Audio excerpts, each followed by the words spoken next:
ହେଉଛି କଳି। ଯେତେବେଳେ ସମୁଦ୍ର ମନ୍ଥନ ଚାଲିଥିଲା, ସମୁଦ୍ର ମନ୍ଥନରୁ ଯେଉଁ ବିଷ ବାହାରିଲା, ସେ ବିଷକୁ ସ୍ୱୟଂ ଶିବ ନିଜ ଗଳାରେ ଧାରଣ କରିଥିଲେ।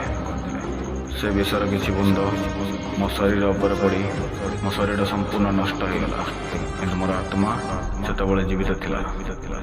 ପୁଣି କିଛି ସମୟ ପରେ ଯେବେ ସମୁଦ୍ର ମନ୍ଥନରୁ ଅମୃତ ବାହାରିଥିଲା, ସେ ଅମୃତର କିଛି ବୁନ୍ଦ କ୍ଷୀରସାଗରରେ ପଡ଼ିଥିବାର ଦେଖି ମୁଁ ତାକୁ ପିଇ ଅମର ହୋଇଗଲି।